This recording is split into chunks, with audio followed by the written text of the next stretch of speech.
and Dave Daily right here on the Muskegon Channel. I'm Andy O'Reilly. Dave Cackley's over there. Look at you, all shaved and shorn, ready for a Monday. Man. Tan, Yeah? rested somewhat. Yeah. Yes. That's cool. Yeah. I was, I still got this thing going on in my ear, Yeah. talking about the static. So I bought a new cord last night. It's on its way. Oh, good. I'm so happy for you. Well, you should be. So great. I mean, you'd think you'd want my life to be as comfortable as possible. I always want you to be in comfort. Of course. Oh, really? You've You've got absolutely nothing. You're in the midst of a heated campaign. Your life could be completely changed in a few months. It might be. And you don't seem. I don't know if you're not really excited. If it's just the wear and tear of campaigning. What's the problem? I mean, this whole thing. It can't change a person. But it does. Stick to being you. Can't not. I don't know how it can't change you. I mean, you got to adapt to the job. You got to, right. You know what I mean. You got to be a part of the role. But it can't change you as who you are. It can't change you as you can't. It can't skew your moral compass. It can't change who you are. And hey, I'm going to tell you what, man. Some of the stuff that I've learned and been a part of on this campaign trail and all that other kind of stuff, and watched what's happened to some of the folks that have been in this, and that they place so much on winning and losing. Right, dude. There's winning and misery in this. Their life, and it completely. I mean, the toll it takes on people is.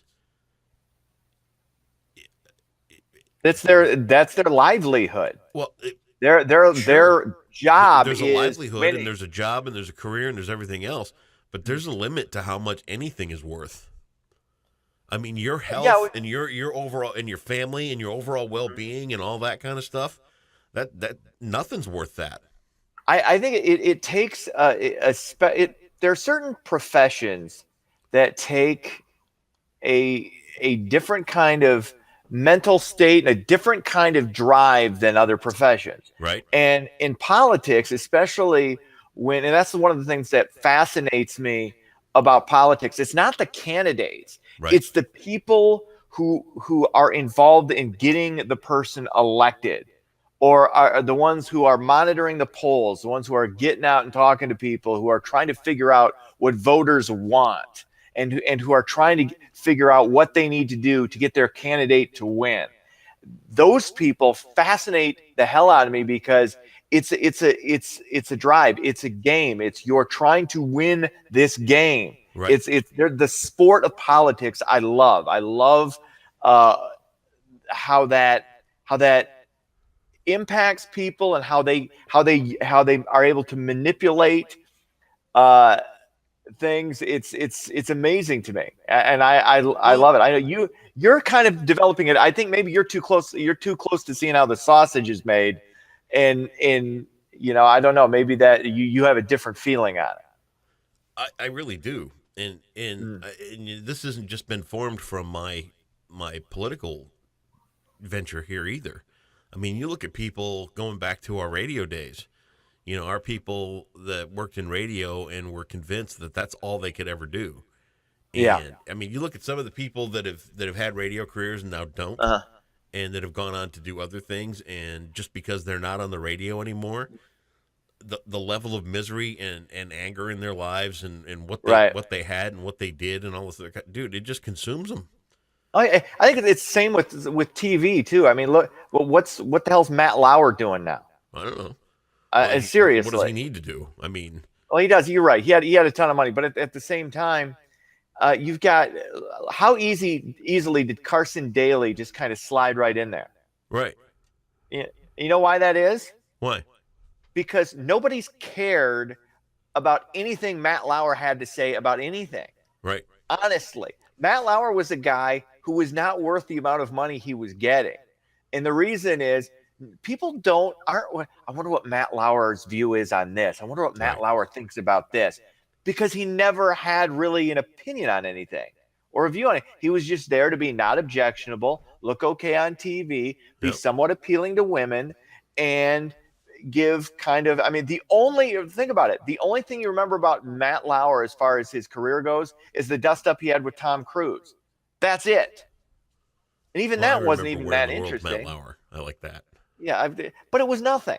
Right. He wasn't. It was in the same with guys like Carson Daly and Ryan Seacrest. Yeah. And nothing against. God bless these guys for getting all the money they can. They have no discernible ability, right? As television personality, they don't. They're just there, right? I think you could make the argument for Michael Strahan too. Quite honestly, I like Michael Strahan. I like him too, but there's nothing. Are you waiting to hear what Michael Strahan has to say about anything? Really? Not really. Are you? No. Who cares? But anyway, I mean, but God bless him. Yeah, but anyway, for this politics stuff, I'm more than willing. I'm more than happy to go do the job if elected. I'm just not willing to sell out. I'm not willing to be who I'm not for it. And I hope that resonates. Yeah, I think we'll see if it does. I mean, it's one of those things. When you go into a campaign and you want to get elected, you believe you can do a good job for the people of Muskegon, which I know you believe you can do.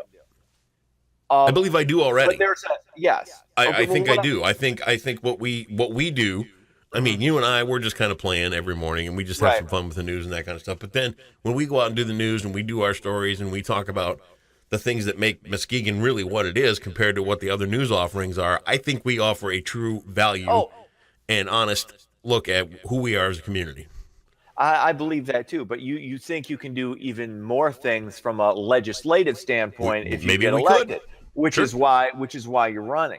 Sure. My question to you, I guess, is there are things you have to do to get elected. Right. There just are. Are you willing to do those things? Are you willing to do what it takes to win? Period. As long as it doesn't change me or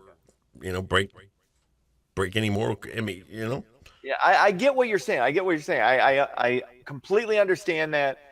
I think you're somewhat of a cockeyed idealist when it comes to campaigning. I'm not saying that in a negative way. Nope. What I'm saying is there are people who are like whose job it is to get you to win. That's what their job is. Yeah, their job is, I want to get Andy O'Reilly in Lansing. That's the only thing I'm thinking about. Well, and whatever it takes to get him there.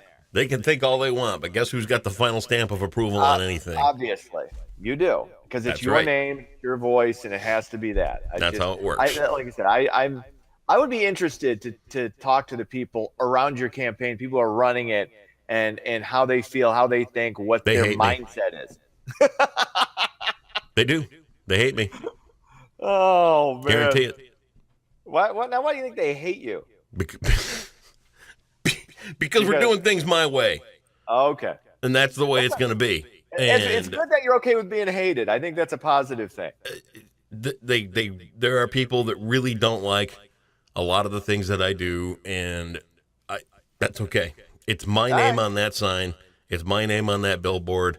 I made my mind up, and I put a little video out last night talking about what's been the most difficult thing in all this thing, and that's staying true to who I am. It really is. It's been the most difficult part of this entire thing. All right, cool. Well, we'll see what happens. We'll see how it works out, and we'll see what happens in the general. All right. Yes, we will. Roll some news. So what do we got? August wins the primary. 7th. August 7th. Okay. 2 weeks. All right. We shall see. Andy O. A step closer. We'll see. That will be my lead story on August 8th. All right. President Trump late last night tweeted out to Iranian President Rouhani to never threaten the U.S. again or face historic consequences. The tweet came after the Iranian leader warned the president that hostile policies against Iran could lead to, quote, the mother of all wars. Sources told Reuters that U.S. officials have launched an effort to foment unrest in Tehran to put pressure on leaders to end that country's nuclear program. Just another day. Iran is, I've always said, if all the countries Iran's the one you got to worry about. They're the one, because there are crazy people in there. Okay. And I just, you got to laugh at it, because if you don't, it could scare the hell out of you. So, cooler heads will prevail. Maybe. We hope. Maybe not. I don't know. U.S. officials are calling on consumers to avoid eating Ritz cracker sandwiches. The Ritz company has recalled Ritz cheese sandwich crackers as a precaution because of a certain powder that may contain salmonella. Ooh. No illnesses from Ritz have yet been reported. Full-time police officer has been hired at Demona Shores Middle School. The high school wait, what did I say? I can't read my own writing here. Oh, they've had the high school has had an officer the past 2 years. I deserve that. Superintendent Bill O'Brien said the position is a result of a collaborative effort between community agencies to increase student safety. Norton Shores Police and the Muskegon Health Project combined with Mona Shores to fund the position. So there you have it. That's cool. It's one of those, soft targets. Let's fortify them, and let's see what we can do to keep kids safe. And that's what you got to do. These are the times we live in now. So crazy. Throw up your hands. Sports. Tigers get crushed by Boston 9-1. Cubs win. They beat St. Louis 7-2. That's sports. Have yourself a great Monday. See ya.